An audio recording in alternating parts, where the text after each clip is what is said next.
ಅದು ಏನಪ್ಪ ಅಂದ್ರೆ ಇಲ್ಲಿ ಮಜಾ ಏನಪ್ಪ ಅಂತಂದ್ರೆ ಕಾಂಗ್ರೆಸ್ದ ರಾಜು ಕಾಗೆ ಇವತ್ತು ಉತ್ತರ ಕರ್ನಾಟಕದ ಬಗ್ಗೆ ಜಬರ್ದಸ್ತಾಗಿ ಮಾತಾಡಿದ್ರು. ನಮ್ಮ ಸಪ್ರೇಟ್ ರಾಜ್ಯ ಕೊಟ್ಟಿರೋ ಬಗ್ಗೆ ಮಾತಾಡಿದರು.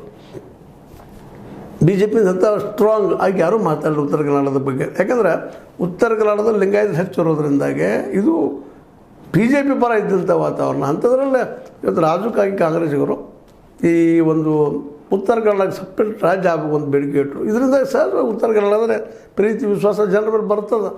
ಇವೆಲ್ಲ ನೆರವೇರಿನಲ್ಲೇ ಇದೊಂದು ನಂತರ ಒಂದಲ್ಲ, ಇನ್ನೂ ಅನೇಕ ವಿಷಯಗಳನ್ನ ನಾವು ಪ್ರತಿಪಾದನೆ ಮಾಡಬೇಕಾಗಿದೆ. ಇಲ್ಲ ಇಂಥ ಸಂದರ್ಭದಲ್ಲಿ ಒಟ್ಟಾರೆಯಾಗಿ ಈ ಕಳೆದ 2 ದಿನಗಳಲ್ಲೇ ಏನಪ್ಪ ಅಂತಂದ್ರೆ ನಮ್ಮ ಬಿ ಜೆ ಪಿಯ ಶಾಸಕರನ್ರಿ ಅಥವಾ ಅಲ್ಲಿಯ ಅಧ್ಯಕ್ಷರನ್ರಿ ಅಥವಾ ವಿರೋಧ ಪಕ್ಷದ ನಾಯಕರನ್ರಿ ನಮ್ಮ ಆರ್ ಅಶೋಕ್ ಇವರು ಯಾವ ರೀತಿ ಇಫೆಕ್ಟಿವ್ ಆಗಬೇಕಾಗಿತ್ತು ಅದಾಗಿಲ್ಲ.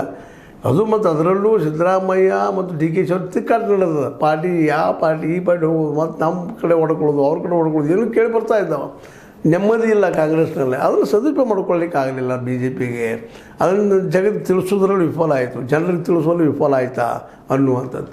ಇದೇ ರೀತಿ ಮುಂದುವರೆದ್ರೆ 2020 ಗೆಲ್ಲುವುದು ಮಾತ್ರ ಅಶಕ್ಯ ಅನ್ನುವಂಥ ಮಾತುಗಳು ಸ್ವತಃ ಬಿ ಜೆ ಪಿಯಲ್ಲಿ ಅನೇಕ ನಾಯಕರು ಮಾತಾಡ್ಕೊಳ್ತಾ ಇದ್ದಾರೆ. ಹೆಂಗಪ್ಪ ಮುಂದೆ ಹೆಂಗೆ ಇಲ್ಲೇ ನಾಯಕರಿಲ್ಲದ ನಾಯಕರಿಲ್ಲದ ದೂರಿ ಮುಂದೆ ಹೊಂಟುಬಿಟ್ಟದ ಎತ್ತು ಹೋಗಿ ಮೂಡುತ್ತದೆ ಅನ್ನುವಂಥ ಒಂದು ಮಾತುಗಳು ಕೇಳಿ ಬರ್ತಾ ಇದ್ದಾವೆ. ಒಟ್ಟಾರೆಯಾಗಿ ಇದೇ ನೆಲೆಯಲ್ಲಿ ಇನ್ನೊಂದಿಷ್ಟು ಬರ್ತಾಯಿದೆ. ಅಧ್ಯಕ್ಷ ಯಾರಾಗ್ಬೋದು ಮುಂದೆ ಅಂತ ಅದು ದೊಡ್ಡ ಚರ್ಚೆ ನಡೀತಾ ಇದೆ. ಇಲ್ಲ ಎತ್ತಾಳು ತೊಗೊಂಡ್ಬಿಡ್ರಿ ಅವರು ದೊಡ್ಡ ನಾಯಕರಾಗತ್ತೆ ಕೆಲವೊಂದು ಜನ ಅಂತ ಇದ್ದಾರೆ. ಇಲ್ಲ ವಿಜೇಂದ್ರ ಮುಂದುವರಿಯೋದು ಕೆಲವೊಂದು ಜನ ಅಂತಾರೆ. ಅಥವಾ ಯಡಿಯೂರಪ್ಪನ ಬಿಟ್ಟರೆ ಯಡಿಯೂರಪ್ಪನ ವಿರೋಧ ಹಾಕ್ಕೊಂಡ್ರೆ